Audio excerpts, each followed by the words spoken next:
বাংলাদেশে যতগুলো ঘুঘুর প্রজাতি রয়েছে তাদের মধ্যে রাজঘুঘু হচ্ছে সবথেকে আকর্ষণীয় এবং চমৎকার দেখতে। এরা সবুজ ঘুঘু কিংবা বাঁশঘুঘু নামেও পরিচিত। ইংরেজিতেও এরা একাধিক নামে পরিচিত। কোনো অঞ্চলে এদেরকে কমন এমেরাল্ড ডাভ, কোথাও গ্রিন ডাভ, আবার কোথাও গ্রিন উইং পিজন নামেও ডাকা হয়। এদের বৈজ্ঞানিক নাম ক্যালোকোফাব ইন্ডিকা। এরা মূলত কলাম্বিডি গোত্রের অন্তর্গত অত্যন্ত সুন্দর ঘুঘু পাখি বিশেষ।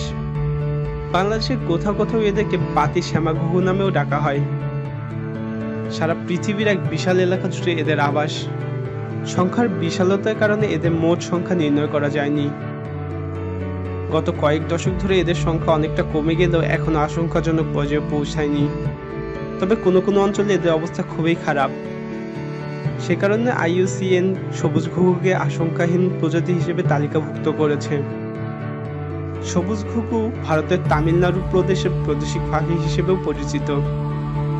ঘুঘুর দ্বিতীয় কোনো প্রজাতির মধ্যে এমন বৈচিত্র্যপূর্ণ রং নেই। পুরুষ ঘুঘুর পিঠের দিক এবং ডানার ধাতব সবুজ বা পান্না রঙের হয়ে থাকে। পিঠের দিক গোলাপি ধূসর বা উজ্জ্বল গোলাপি বর্ণের হয়। মাথা ও ঘাড় হয় ধূসরাভ। কপাল, ভ্রু এবং ঘাড় সাদা রঙের হয়। ঠোঁট লাল এবং পায়ের পাতা সিঁদুরে লাল বর্ণের হয়। স্ত্রী জাতীয় ঘুঘুর রং প্রায় পুরুষের মতোই, তবে ফিকে। কপাল এবং ভ্রু হয় ধূসর।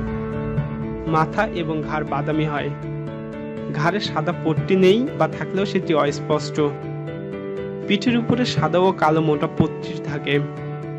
লেজ ও ডানার ডগা কালো হয়। বাচ্চারা দেখতে অনেকটা মায়ের মতো হলেও এদের ঠোঁট বাদামি ধূসর বর্ণের হয়। কপালে দুটো ধূসর দাগ থাকে। লেজের নিচের দিকটা লালচে বাদামি বর্ণের হয়ে থাকে। গলা ও দেহের নিচের অংশেও পালকের প্রান্ত হলদে রঙের হয়। সবুজ ঘুঘুদের দৈর্ঘ্য কম বেশি 25 সেন্টিমিটার হয় আর ওজন হয় 130 থেকে 135 গ্রাম। এরা 6 থেকে 7 বছর পর্যন্ত বাঁচতে পারে। মূলত পাতাঝোড়া চিরসবুজ শাল ও বাঁশবনে এদের বসবাস।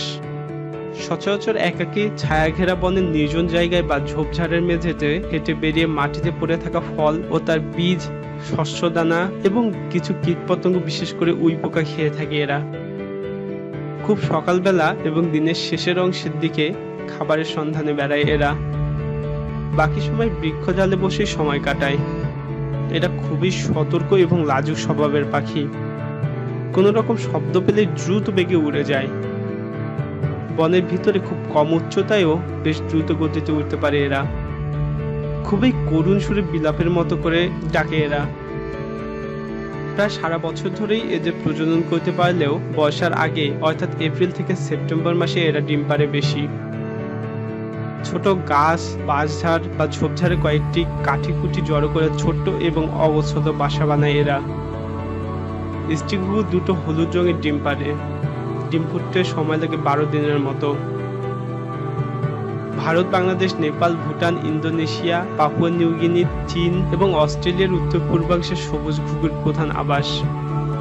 এছাড়া পুয়ের্তো রিকোতে এদের অবমুক্ত করা হয়েছে। বাংলাদেশে এদের সংখ্যা আশঙ্কাজনক হারে কমে গেছে, যদিও সুন্দরবনে প্রচুর পরিমাণে আছে এখনো। সিলেটের বিভিন্ন বনেও এদের দেখা যায়। একসময় সমগ্র বাংলাদেশে এদের বিস্তৃতি ছিল, কিন্তু শিকারীদের কবলে পড়ে এবং বাঁশঝাড় এবং ঝোপ জঙ্গল কমে যাওয়ায় বর্তমানে এদের তেমন একটা দেখা যায় না। তাই বাংলাদেশে এরা প্রায় বিপন্ন। তবে বাংলাদেশের দক্ষিণাঞ্চলের গ্রামীণ বনভূমিতে এদের এখনো দেখতে পাওয়া যায়। পশ্চিমবঙ্গের অভয়ারণ্যতেও এদের বেশ ভালো পরিমাণেই দেখা যায়। বাংলাদেশে 2012 সালে বন্যপ্রাণী সংরক্ষণ ও নিরাপত্তা আইন অনুসারে এই প্রজাতিটি সংরক্ষিত। ভিডিওটি ভালো লাগলে লাইক বাটনে ক্লিক করুন এবং শেয়ার করে আপনার বন্ধুদেরও দেখার সুযোগ করে দিন।